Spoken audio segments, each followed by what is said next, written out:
¿Sabías que uno de los objetos más pequeños en el campo de batalla puede contener más ciencia, ingeniería y precisión que muchas máquinas completas? A primera vista una bala parece simple, un cilindro metálico que viaja a toda velocidad, pero detrás de su forma mínima existe un proceso capaz de transformar metales crudos en un proyectil que funciona en milésimas de segundo bajo presión extrema. Bienvenido a Así se hace, el canal donde descubrimos el detrás de los objetos que usamos todos los días. La historia de las balas empieza mucho antes de las líneas de producción modernas. Durante siglos los soldados dispararon simples esferas de plomo que apenas ofrecían precisión o estabilidad. Eran pesadas, irregulares y vulnerables al clima, pero funcionaban lo suficiente para la guerra de su tiempo. Con la llegada de la ciencia del siglo XIX el diseño comenzó a cambiar y lo que antes era una esfera se convirtió en un proyectil aerodinámico capaz de viajar más lejos, más rápido y con una trayectoria más predecible. La revolución fue tan profunda que transformó por completo el concepto de armamento, dando paso a los cartuchos metálicos, a las armas de repetición y a las municiones especializadas. En la actualidad una bala moderna es un equilibrio entre densidad, velocidad, penetración y control. Cada parte, desde el núcleo hasta la cubierta externa, está elegida para cumplir una función específica. El núcleo suele ser de plomo, un metal pesado y maleable que absorbe energía sin fragmentarse de forma descontrolada. Su densidad permite que el proyectil conserve impulso mientras viaja y su facilidad para deformarse lo convierte en un material ideal para adaptarse a diferentes usos. Sin embargo, el plomo por sí solo no sería suficiente. Necesita una cubierta que lo proteja, lo guíe y lo ayude a atravesar el aire con precisión. Por eso se utiliza una chaqueta de cobre o latón, una capa exterior que envuelve el núcleo y mejora la aerodinámica del proyectil. Este recubrimiento evita que el plomo se deforme dentro del cañón y reduce la fricción, lo que permite aumentar la velocidad sin comprometer la integridad del arma. Para municiones más especializadas, como las perforantes, se incorpora un núcleo secundario de acero endurecido o tungsteno, materiales capaces de soportar enormes presiones y atravesar superficies resistentes. Esto no se elige al azar, cada composición responde a normas científicas que determinan cómo debe comportarse el proyectil en vuelo y al impacto. Pero una bala no funciona sin la energía que la impulsa. Dentro de la cápsula metálica se coloca un propulsor hecho principalmente de nitrocelulosa o una mezcla de nitrocelulosa y nitroglicerina. Estos compuestos están diseñados para combustionar rápidamente sin generar residuos excesivos, creando gases que expanden el interior del cartucho y empujan el proyectil hacia afuera. La fabricación de este polvo implica un proceso controlado en el que los químicos deben estabilizar la mezcla para evitar reacciones indeseadas. Lo que parece un simple grano de polvo es, en realidad, el resultado de décadas de investigación en balística interna. En la base del cartucho se encuentra otro elemento crítico, el fulminante. Se trata de una pieza minúscula que contiene una mezcla química altamente sensible a la presión del percutor. Cuando el arma es disparada, el percutor golpea el fulminante, este estalla y prende la carga propulsora. Es un componente tan pequeño que podría confundirse con un simple punto de metal, pero sin él la bala sería inerte. La formulación del fulminante es uno de los secretos mejor cuidados en la industria, porque debe ser estable en almacenamiento pero fiable en acción. Una vez seleccionados los materiales comienza la fase de preparación, donde cada elemento se transforma en piezas listas para ensamblarse. El cobre llega en enormes bobinas que se aplanan, cortan y moldean para formar las chaquetas de los proyectiles. Estas chaquetas deben ser perfectamente simétricas, con espesores consistentes, porque cualquier irregularidad alteraría la precisión final. El plomo, por su parte, se funde y se corta en pequeños cilindros que luego serán insertados dentro de la chaqueta. En proyectiles más avanzados el acero o el tungsteno se mecanizan con tolerancias casi microscópicas para que encajen con exactitud. Mientras tanto, en otra área de la fábrica, la nitrocelulosa se mezcla, se seca y se corta en granos. La forma y el tamaño de cada grano determinan la velocidad con la que arderá dentro del cartucho. Un cambio mínimo en la geometría puede aumentar o reducir la presión de disparo y modificar completamente el comportamiento del arma. Por eso los ingenieros analizan cada lote con métodos que van desde la química hasta la balística computacional. El fulminante también se fabrica en paralelo.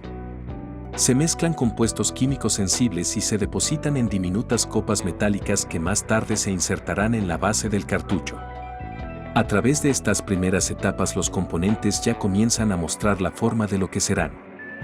Sin embargo, todavía queda el paso más complejo, ensamblar todo en un cartucho completo capaz de funcionar con precisión bajo condiciones extremas. Esa parte del proceso comienza en el siguiente segmento del recorrido. A medida que los componentes fundamentales quedan preparados, comienza la fase donde el diseño técnico se convierte en una estructura real. En esta etapa, las piezas de latón que formarán la cápsula del cartucho pasan por un proceso de conformado progresivo. Cada copa de latón es sometida a presión repetida para alargarse, estrecharse y adquirir la forma cilíndrica precisa que necesita un casquillo moderno. Estas operaciones se realizan en frío para evitar deformaciones indeseadas y requieren maquinaria capaz de trabajar con tolerancias extremadamente reducidas. Mientras tanto, el núcleo del proyectil se forma a partir del plomo o del material correspondiente. El plomo fundido puede ser moldeado o extruido, según el tipo de bala, creando cilindros uniformes que luego son cortados a la longitud exacta requerida. Cuando la bala necesita un revestimiento para mejorar su aerodinámica y su resistencia al desgaste, la máquina de forjado recubre el núcleo con una camisa de cobre. Esto se logra empujando el núcleo dentro de una copa metálica que luego es sometida a presión hasta envolverlo completamente. El espesor del recubrimiento, la forma de la punta y la longitud final del proyectil determinan su comportamiento en vuelo, su capacidad de penetración y su estabilidad. Estos detalles varían entre balas diseñadas para caza, tiro deportivo o aplicaciones militares.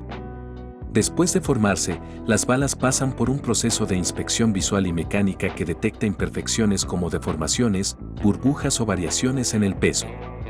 En paralelo, los casquillos avanzan hacia el punto donde se les incorporará el fulminante. El alojamiento del fulminante se forma mediante un proceso de punzonado y expansión que genera una cavidad posterior donde se insertará el componente químico detonante. Esta parte del cartucho es crítica, porque un error en la sensibilidad o en el asiento del fulminante puede causar fallos de ignición o explosiones prematuras. Una vez listas las cavidades, máquinas automatizadas depositan los fulminantes en su lugar, presionándolos con precisión para evitar daños al compuesto químico. El siguiente paso consiste en preparar la carga propulsora. Los granos de pólvora se tamizan para asegurar que todos mantengan un tamaño uniforme, lo que garantiza una combustión controlada y consistente.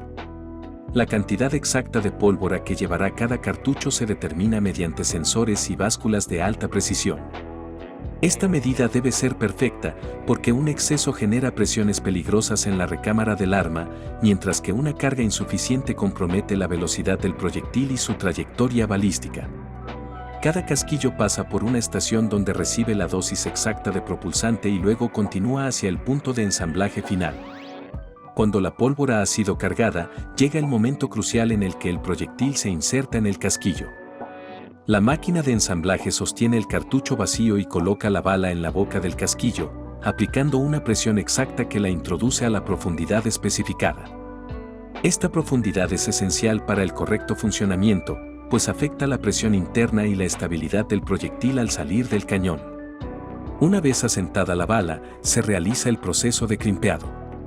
El crimp consiste en doblar ligeramente el borde del casquillo para asegurar la bala y sellar el cartucho. Este cierre evita que la bala se mueva durante el retroceso, el transporte o el uso, y también protege la pólvora del ambiente. Finalmente, los cartuchos ensamblados pasan por una fase de limpieza y pulido. Se eliminan restos de lubricantes, polvo metálico y cualquier residuo del proceso de manufactura. A continuación, se someten a pruebas aleatorias de presión, ignición y resistencia estructural. Algunas rondas se disparan en cámaras de prueba para medir su rendimiento balístico, garantizando que la velocidad, la precisión y la combustión cumplen los estándares establecidos. Solo después de superar estas verificaciones, los cartuchos se consideran aptos para el empaquetado final, encaminándose hacia la etapa donde serán clasificados y preparados para su distribución. Con todos los cartuchos ya ensamblados y verificados, comienza la última fase del proceso, la clasificación, el empaquetado y la preparación para su distribución. Cada ronda pasa por una máquina de medición final que comprueba dimensiones externas como largo total, diámetro del casquillo, altura del asentamiento del proyectil y uniformidad del crimpeado. Incluso variaciones microscópicas pueden alterar la seguridad o el desempeño en el arma, por lo que cualquier cartucho que no cumpla con las especificaciones exactas es retirado inmediatamente. Esta inspección también contempla pruebas mecánicas de resistencia en las que los cartuchos se someten a presión moderada y vibración para verificar que el proyectil no se mueve y que el fulminante permanece correctamente asentado en su cavidad. Una vez superada esta etapa, los cartuchos pasan a líneas automatizadas donde se cuentan y organizan dentro de bandejas o separadores plásticos que evitan golpes y fricción entre ellos. El acomodo uniforme no es únicamente una cuestión estética, sino una manera de garantizar que los cartuchos no sufran deformaciones durante el transporte. Cada bandeja se deposita dentro de cajas reforzadas que protegen el contenido contra humedad, temperatura extrema o compresión accidental.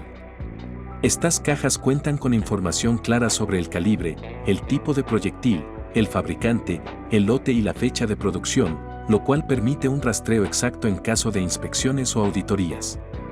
Cuando se trata de munición dirigida a fuerzas militares o cuerpos policiales, el empaquetado puede incluir materiales resistentes al agua, sellos de seguridad, etiquetas codificadas y sistemas de seguimiento por lote. Este tipo de empaques está diseñado para soportar largos periodos de almacenamiento y traslados que pueden incluir zonas calientes, frías o de alta humedad. En el caso de munición deportiva o de cacería, las cajas suelen ser más compactas y orientadas a facilitar el acceso del usuario final, pero siempre manteniendo la protección necesaria. Después del empaquetado primario, las cajas individuales se agrupan en contenedores o cartones grandes que luego se colocan sobre tarimas para su transporte. En esta etapa se utiliza maquinaria automatizada que envuelve cada conjunto con película plástica tensada, garantizando que las cajas permanezcan fijas incluso durante movimientos bruscos. El peso total, la distribución del contenido y la clasificación por calibre permiten que los distribuidores organicen la carga de manera eficiente, optimizando espacio en almacenes y vehículos. Estas tarimas son posteriormente cargadas en camiones especializados o en contenedores que viajarán por carretera, tren o barco según el destino de la munición. El control de calidad no termina aquí. Cada lote se registra con un número único que se vincula a pruebas balísticas previas, a los materiales usados y a las máquinas que participaron en su fabricación. Este sistema permite una trazabilidad completa desde la materia prima inicial hasta el punto de venta.